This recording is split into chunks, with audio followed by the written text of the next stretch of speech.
Well, I think that brings us to your interview this week because I think that Roger Wolfson is bringing animals. Well, I mean, it's not really into a political situation. It's into an animal situation, but the dog and cat world has so often ignored other animals, and he is incorporating those things in such an exciting way. He is a very, very cool guy, and he's a lot of different things. He's a TV and film writer for shows like Law and Order, SVU, Saving Grace, The Closer. He's a lawyer. He's a speechwriter. He's written speeches for folks like John Kerry and Ted Kennedy. He lived on a sailboat for 12 years. He now owns his home in Silver Lake in LA, and he built an amphitheater in his backyard. This guy sounds crazy. I mean, I'm so impressed with us for getting this interview. And of course, none of those things are the things you interviewed him about. You wanted to interview him about his volunteer work, which is started in 2014. He was appointed to be Commissioner of Animal Services for the city of Los Angeles.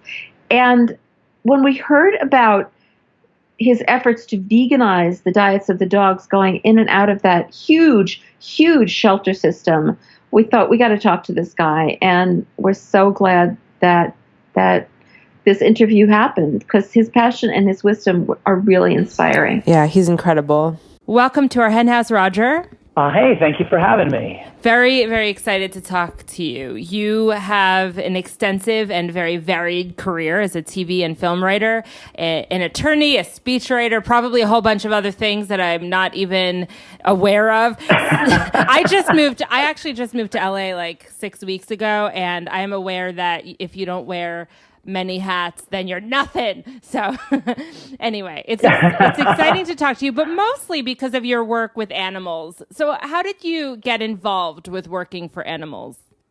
I guess it started with my background in politics in general. I've been counsel to 4 different U.S. senators and a speechwriter to a whole bunch. And Eric Garcetti was looking for people with political experience to join his administration when he became mayor, and I wanted to be involved, but I didn't want a full-time position because I'm a writer, and it just seemed a natural fit. I had just adopted a dog from an LA shelter, and I really felt like it was a community that could use a little bit of political experience and a steady hand. I imagined at that point that I would be a steady hand.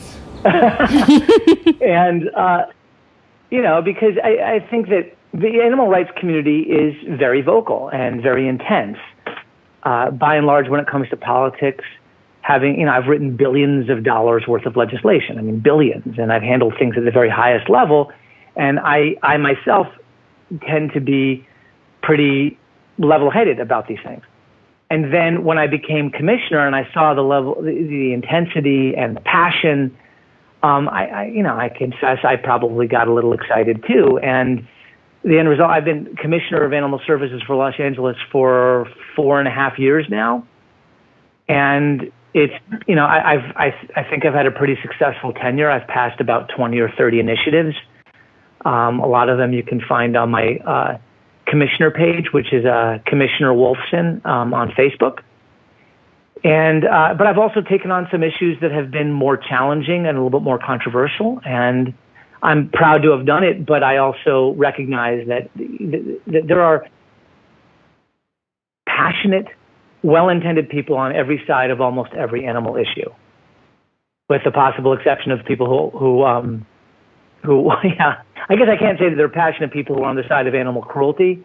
But there's a lot of people who are unknowingly on the side of animal cruelty and haven't quite made that connection yet. That brings me to one of the reasons that I really wanted to talk to you, which is regarding the initiative that I believe you began, which is to introduce a vegan diet for the dogs at shelters. So I just want to understand how this started and what is happening, because this is music to my ears. And I listened to a very compelling testimony from you regarding why this is really the only way forward. So can you talk a little bit about that?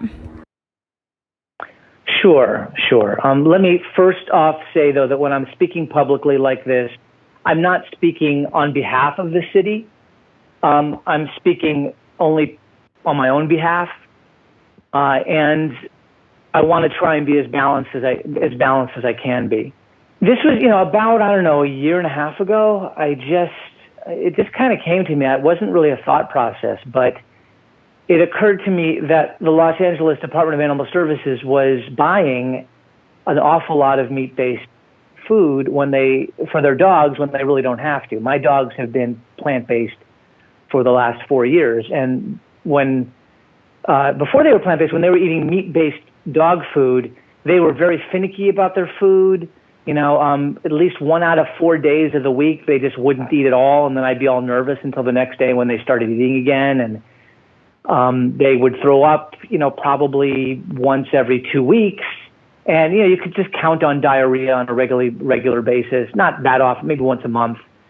But I just assumed that's the way it was with dogs. I tried different dog foods. I always mixed them carefully to avoid any kind of trouble assimilating the new food. But nothing really made any difference. And then someone, I think it was probably my friend Lisa Bloom, who's one of the people who helped me become a vegan myself, mentioned that her dogs were plant-based. And I was like, oh, done. And I went and got myself some plant-based dog food for my dogs. And for the last 4 years, they've eaten every drop that's been in the bowl every single time. I mean, never once left food in the bowl. They're thrilled about it. They eat it happily. They have had no diarrhea. I mean, no diarrhea in 4 years. I mean, I hate to keep using that word so much, but that word seems to follow this debate around. Also, the corners of their eyes have cleared up. They used to have lots of gunk on the sides of their eyes. They don't anymore. They look younger than they did. Their fur, they're just happier, healthier, better looking dogs. Yeah, I think a lot of the listeners, to our Hen House are used to having passionately, they're having a lot of great experiences with vegan dogs, including me and my dog. So I feel you. Yeah, but I think it is important for vegans to know, because there are some vegans who are like, what? No. I mean, there are even vegans who just don't get that dogs are omnivores. So, I mean, dogs, to just take a step back, wolves are omnivores. Now, they are definitely carnivorous, but they're omnivores. Wolves, the definition of an omnivore is, can they obtain nutrients from all sources of food, being, herbs, herbivores, like herbivores can, and carnivores, meat eaters. And wolves are omnivorous. But then you add to that for the last 30,000 years or more, wolves have become dogs, and they've been adapting to human diets. And even human diets weren't largely meat-based until very, very recently. Meat was something that people would eat every now and then, but it was a luxury item. It was never a staple until very, very recently. So dogs are happily omnivorous. And the traditional food that we feed dogs, if you look at it, like, for example, the food that Los Angeles shelters feed their dogs doesn't list meat as an ingredient already. It's called Canidae, and it doesn't have meat as an ingredient because it only has meat meal. Now, as anybody, you and I wouldn't eat meat meal because we know that it's the worst byproducts of what's left over after you take all the good stuff out, quote unquote, to feed humans.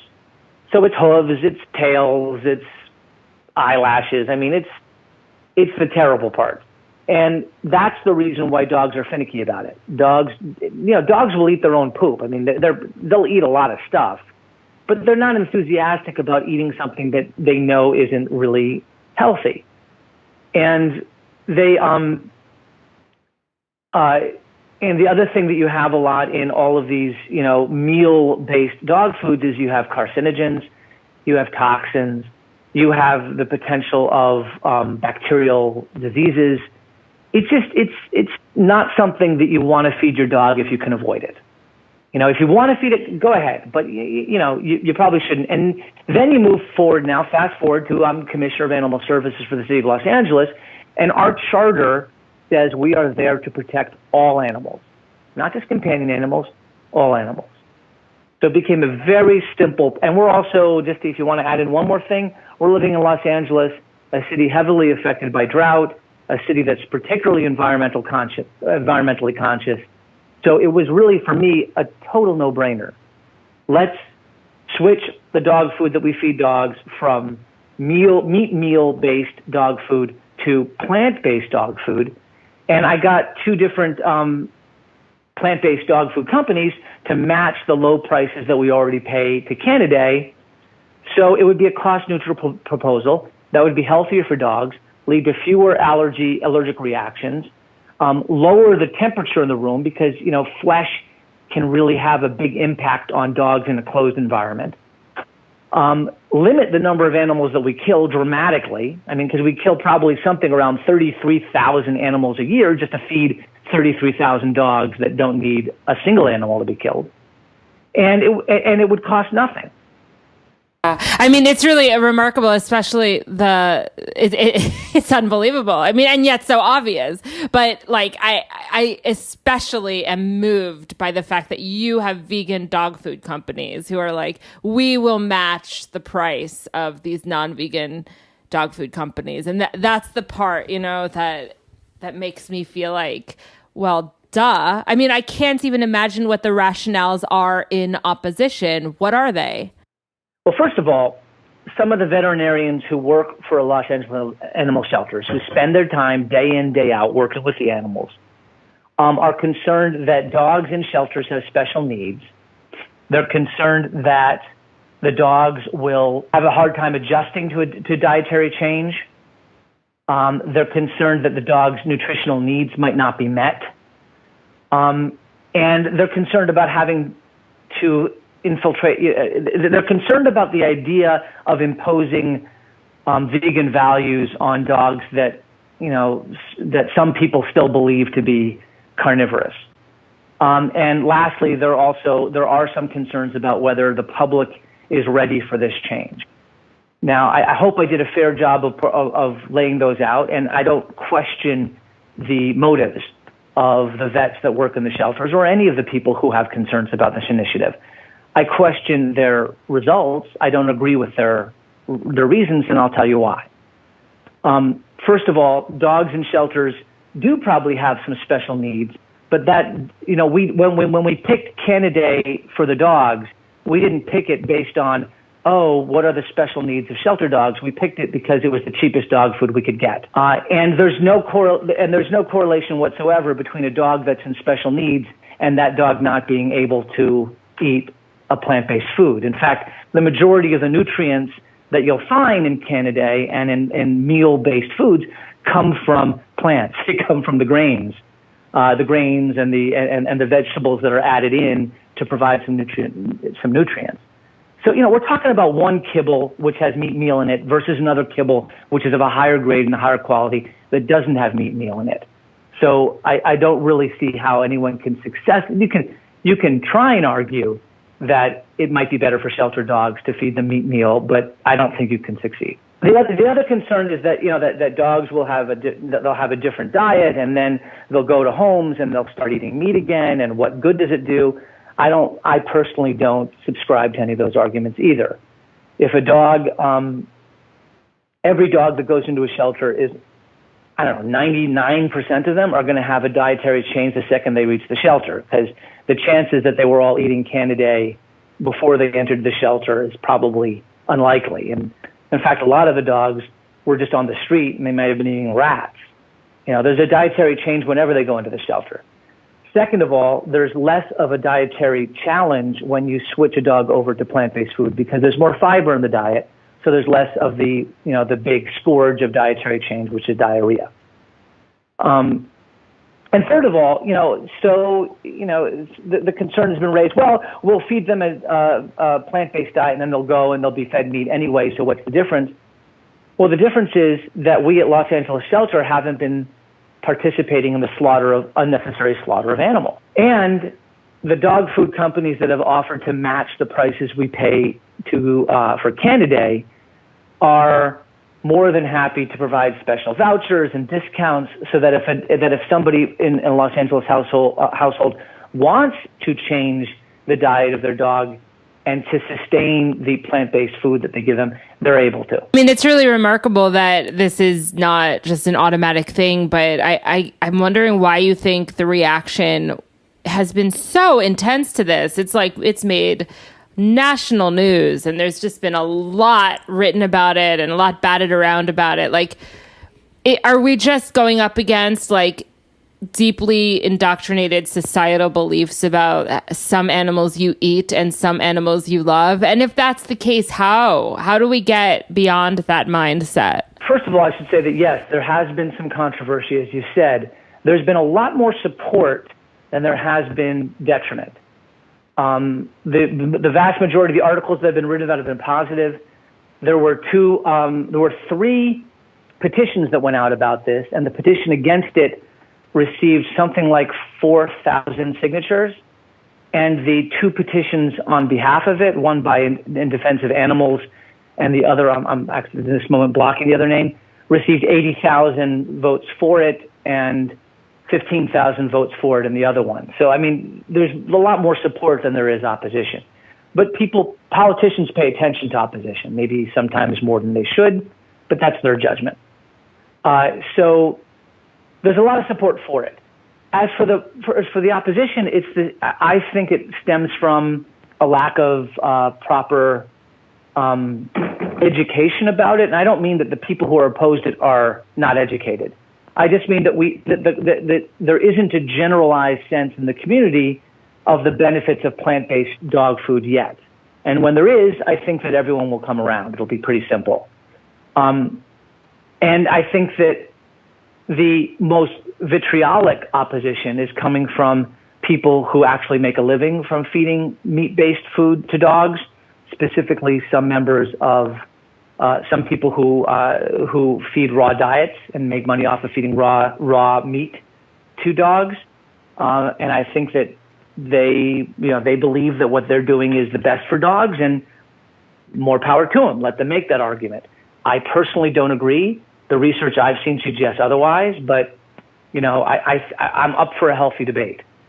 And then finally, there is just the same issues in this arena that you and I and a lot of your viewers who are vegan experience when we try to talk to people about switching their own personal human diet to a plant-based diet, which is you're up against cultural norms, cultural establishments, a lot of money that has gone into convincing us that we need certain things from meat and from dairy. And as you and I and a lot of your listeners know, those arguments are fallacious. When you go vegan, you live longer, you're healthier, you're by and large better adjusted. I know I've been a calmer person since going vegan. And we just kind of have to ride it out. I mean, the vegan movement is moving forward quite nicely. From 2% of the public about 3 years ago to 6% of the public now. Cities are going, there are vegan restaurants sprouting up all over the world, and for good reason. It works. And that just sort of leaves you also with what's sustainable as a planet, which is that, we can't survive as a planet unless more people go vegan. And I think that people are starting to make that connection thanks to people like Kip Anderson and the movie Cowspiracy and What the Health. People are starting to get that this matters. And I think it's a movement that, whose time has come. Do you see Los Angeles as a city taking a leadership role in veganism? And do you see this move with the shelter as part of that? Well, I absolutely do. I think that, one of the things that shocks people the most is the impact of initiatives like this on the planet. So it's unbelievable how much meat we're feeding to dogs. It's literally unbelievable. You probably already know that if people that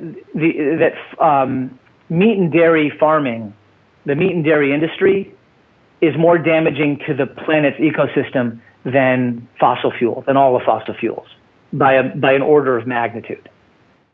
As much as 25% of what we consume when it comes to meat and dairy products just goes to our pets. So if we were to stop feeding meat-based food to dogs in this country, it would have a larger impact than all of our fossil fuel restrictions and bricks in the toilet, so we reduce the amount of water restrictions imaginable. It would have the biggest impact that we could have other than changing our own diet. Yeah. I mean, I find a lot of hope in not only the shifts that we're making as a society, but here in Los Angeles. I know that there have been some successes in Los Angeles in going no-kill. I know that a lot remains to be done. Well, we're pretty close, by the way. We are poised to be the largest city in the world that's no-kill. We're almost there. It's been tough getting the last little bit down, and that largely comes from cats. We're doing beautifully when it comes to dogs. I believe we can say at this point, although don't quote me on it at this stage, but I think we are no-kill when it comes to dogs. We're just not there with cats yet, and I think we would be if we didn't have the. But as far as I'm concerned, we're not going to. We can't lay claim to being a no-kill city if we're still killing animals unnecessarily to feed dogs. So where is the initiative? Where does the initiative stand at this point? I believe that we're expected to get a vote at some point within the next 2 months. Okay. The vote actually would have passed on the day that it was originally in front of the commission because enough commissioners stated publicly they would have voted for it, but the city hadn't properly announced the initiative on their website. So it wasn't listed as an action item on the website. And so, and then we still haven't had a vote on it. Supposedly, in the next 2 months, we'll be voting on a pilot program to do this in just one shelter, so we can see how it works, something like that. And speaking of a pilot program, we have listeners all over the world. Is this something that you think could be replicable elsewhere besides LA? Oh, absolutely. I mean, I also personally, I don't believe you need a pilot program. I think that it's just not necessary. I mean, nobody does a pilot program when we switched from whatever food we were feeding our dogs before Candidate to Candidate. We're talking about one type of AAFCO-rated kibble versus another AAFCO-rated kibble. One that's decidedly higher quality versus one that's decidedly lower quality, which is the meat meal-based one. I don't think we need a pilot program. I think that we should do what's ethical and what's right, personally. But, I'm open to all arguments. I love debating it. I love talking about it. The more I learn, the more I learn. And again, I don't think that the people on the other side of this issue are wrong. I think that we can find common ground with them. Is there anything that our listeners can do to support your efforts? Well, I can't solicit help, and I wouldn't want to do that. I think that anybody who wants to research this, go online and look for the information. And if you want to take a look if you want to go online and see whatever petition or whatever, you can vote against it or for it. There's a petition for everybody who feels one way or another. And by all means, vote based on how you feel. And keep an eye on my Commissioner Wolfson at Gmail. I'm sorry, Commissioner Wolfson on Facebook to find out when the next hearing might be. And also keep an eye on the LAAS. The Los Angeles Animal Services has a website. On that website, you can see upcoming agenda items. It's not going to be that clear. And I also think that I think there's a website called Plantbased Dogs in LA or something that a few of the vegan or plant-based vets in Los Angeles have put together. And I haven't even visited it, but I've heard about it, and it sounds like a wonderful location for more information. Excellent. Well, thank you so much. I'm really excited about all that you're doing, and this is unique, and I wish it wasn't, and hopefully one day it will not be. And you're making a lot of connections that are really important, and I appreciate your communication around them too. I think you're making a lot of waves. So keep us posted, and thank you again for joining us today on our Hen House. Well, thank you for doing what you're doing, and thank you for the consciousness raising you're doing and for looking into this. And let's please stay in touch. Definitely.